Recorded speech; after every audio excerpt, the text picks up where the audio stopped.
अस्सलाम वालेकुम स्टूडेंट्स। आज जो टॉपिक हम डिस्कस करने लगे हैं वो है ओस्मो रेगुलेशन इन एनिमल्स।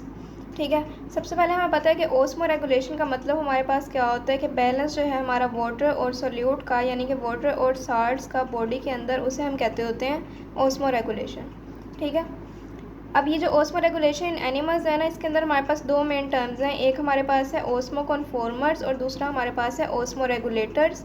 ये दोनों जो टर्म्स हैं शॉर्ट क्वेश्चन के लिए बहुत इंपॉर्टेंट हैं। ये सेपरेट भी इंपॉर्टेंट है और दूसरा ये है कि इनका डिफरेंस भी इंपॉर्टेंट है। अब हम देख लेते हैं कि बुक हमें क्या कहती है। The animal cell require more critical balance of water and solute in the body. जो एनिमल सेल्स होते हैं ना, उनको ज़्यादा ज़रूरत होती है मेंटेन करने की वाटर और साल्ट के बैलेंस को बॉडी के अंदर। They can not survive without water gain और वाटर लॉस। अगर वो वाटर को गेन नहीं करेंगे या वाटर को लॉस नहीं करेंगे, यानी कि वाटर को अपने सेल के अंदर नहीं लेके आएंगे या सेल से बाहर नहीं भेजेंगे, तो वो सर्वाइव ही नहीं कर सकते। वाटर कंटिन्यूसली एंटर और लीव द सेल। वाटर जो है वो कंटिन्यूसली या तो सेल के अंदर आता रहता है या फिर सेल से बाहर जाता रहता है। जब वाटर सेल के अंदर आएगा तो उसे हम कहेंगे एंडोस्मोसिस, और जब बाहर जाएगा तो उसे हम कहेंगे exosmosis.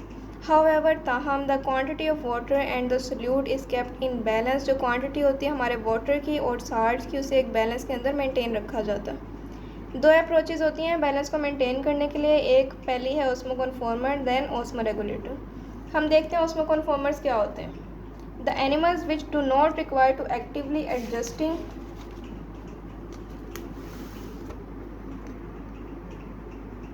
their internal osmotic state are called osmo conformers। osmo conformer वो एनिमल्स होते हैं जिनको एक्टिवली अपनी इंटरनल स्टेट को मेंटेन करते रहने की ज़रूरत नहीं होती। These animals keep their body fluids isotonic to the external environment। यानी कि ये जो एनिमल्स होते हैं ये अपने बॉडी फ्लूइड्स को एक जैसा रखेंगे, एक्सटर्नल इन्वायरमेंट के हिसाब से बार बार चेंज नहीं करेंगे। They even keep their body fluid isotonic to the marine and salt water environment। यानी कि ये जो होंगे ना अपने बॉडी फ्लूइड को आइसोटोनिक रखेंगे इवन मैरीन और साल्ट वाटर इन्वायरमेंट में, जहाँ पे नमक बहुत ज़्यादा पाया जाता है पानी के अंदर। ठीक है, तो यहाँ पे आपको मैरीन और साल्ट वाटर इन्वायरमेंट का डिफरेंस पता होना चाहिए।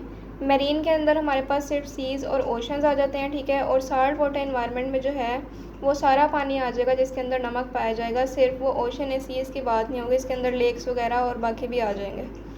अब हमारे पास ओस्मो कन्फॉर्मर की एग्जांपल में क्या है जी, जेलीफिश आ जाएगी, स्टार फिश, शार्क या फिर मैरीन क्रैब्स वगैरह।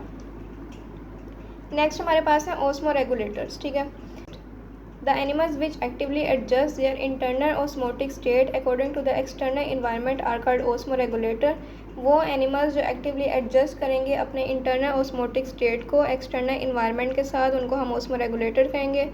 अब इनके अंदर क्या है, इनके अंदर हाइपोटोनिक इन्वायरमेंट वाला भी सीन है और हाइपरटोनिक वाला भी है, लेकिन ओस्मो कन्फॉर्मर में सिर्फ आइसोटोनिक इन्वायरमेंट होता है।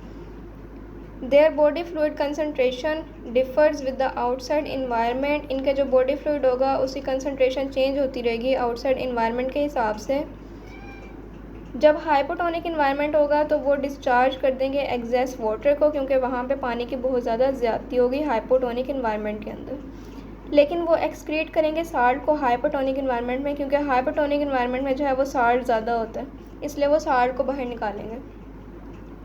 दे have distinct adaptation to regulate osmotic balance in marine, fresh water and terrestrial environment. इनके अंदर जो है वो डिफरेंट अडाप्टेशंस होती हैं रेगुलेट करने के लिए ऑस्मोटिक बैलेंस को मैरीन इन्वायरमेंट में, फ्रेश वाटर इन्वायरमेंट में और टेरेस्ट्रियल इन्वायरमेंट में, यानी कि उनके डिफरेंट मैकेनिज़म्स होते हैं। ठीक है, अच्छा जी, ये नोट्स जो है ना ये मैं यूज़ कर रही हूँ यहाँ पे डॉक्टर बायोलॉजी प्रोफेसर रियाजुल हक रामे की। ठीक है, इसे मैं क्यों यूज़ कर रही हूँ, इसके अंदर जो है एक बहुत इजी वर्डिंग में दिया हुआ है। ठीक है, आप लोग बुक से पढ़ेंगे, बुक के अंदर वर्डिंग डिफ़िकल्ट होती है, आप लोगों को मुश्किल होगी, लेकिन इसके अंदर वर्डिंग बहुत आसान है। और दूसरा ये है कि इसके अंदर हर टॉपिक के बाद ना पासपोर्ट क्वेश्चन दिए गए हैं, इससे आपको आइडिया हो जाएगा कि बोर्ड में इस टॉपिक में किस टाइप के क्वेश्चन आ सकते हैं। लॉन्ग क्वेश्चन भी दिए गए हैं, शॉर्ट क्वेश्चन भी दिए गए हैं और आगे MCQs भी दिए गए हैं। ठीक है, तो मैं आप लोगों को यही वाली बुक रिकमेंड करूँगी, आप इसे यूज़ करें। ठीक है, और अगर आपको वीडियो अच्छी लगी हो तो सब्सक्राइब करें, लाइक करें, और कोई भी क्वेश्चन हो तो आप कमेंट सेक्शन में पूछ सकते हैं।